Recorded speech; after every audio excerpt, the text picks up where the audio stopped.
The US housing market is a real head scratcher right now. We're seeing some good news for people looking to buy a house, which is great, but at the exact same time, the people who actually build those houses are getting really, really nervous. So let's unpack what's going on with this paradox. Okay, so here's the big question at the heart of it all. Mortgage rates are finally starting to drop, and that should be fantastic news for the entire industry, right? You'd think builders would be popping the champagne, but they're not. In fact, they seem to be more worried than ever. So what gives? So, how do we know they're worried? Well, it's not just a gut feeling. We can actually put a number on this gloom. There's a specific index that measures the mood of the home building industry. And that number is 37. Now, this is from the Homebuilders Market Index. And to give you some context, anything below 50 means that more builders think conditions are bad than good. So a score of 37, yeah, that is firmly in pessimistic territory. It's a clear sign that things are not looking rosy from their perspective. And what's really telling is that this isn't just some random dip. If you look at this chart, you can see a clear trend. The confidence level has been sliding down consistently. It was 39 just last month, and a year ago, it was way up at a much healthier 47. This steady drop tells us there's a bigger, more persistent problem going on. So, what is that bigger problem? If falling mortgage rates aren't enough to make builders optimistic, what's really dragging them down? Well, as it often does, it all comes down to money, specifically their profit margins. Here's the deal. Even with those better mortgage rates, buyers are still hesitant. And to get them off the fence, a whopping 65% of builders are having to offer sales incentives. And this isn't a new thing either. They've been doing this for 10 months straight.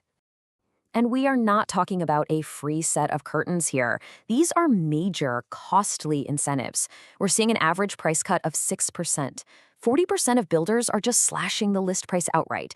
And others are doing something called a mortgage buy-down, which is where the builder literally pays the bank to give the buyer a lower interest rate.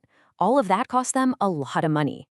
And this table right here shows you the painful result of all those incentives.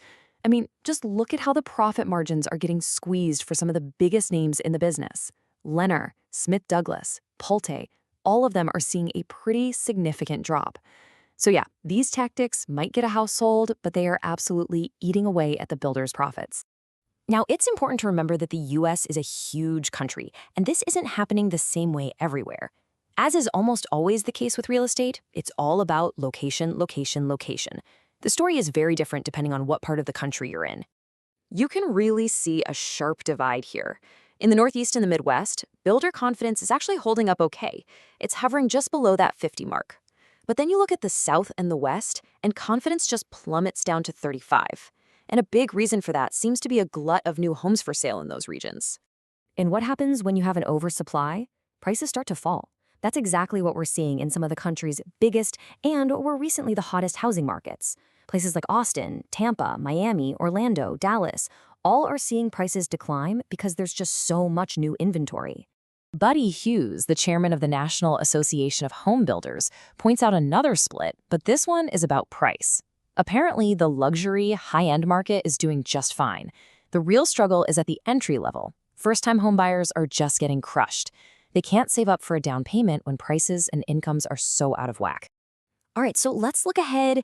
There is a little bit of a silver lining out there, but builders are still up against some pretty tough and stubborn challenges that are keeping everyone's expectations in check.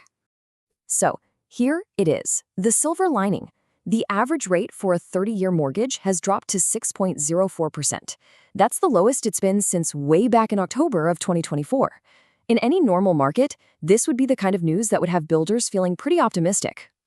But, and this is a big but, this isn't a normal market. That good news about interest rates is getting completely overshadowed by just general economic anxiety. It's pretty simple. When people are nervous about their jobs or the economy, they're not going to make the single biggest purchase of their lives, no matter how low the rate is. And on top of all that, we can't forget about the builder's own expenses. As Robert Dietz from the NAHB points out, they're still dealing with a whole mess of problems on their end. It's tough to find workers, it's hard to find land to build on, and the costs for materials and dealing with regulations are still sky high. So they're getting squeezed from both ends, forced to cut prices while their own costs stay high. So that's where we are. Builders are caught in a vice grip between high costs and the need to offer profit-killing incentives. Meanwhile, buyers are stuck on the sidelines because of affordability issues and a shaky economy. It's a classic stalemate, and it leaves us with one massive, critical question. What in the world is it going to take to get this market moving again?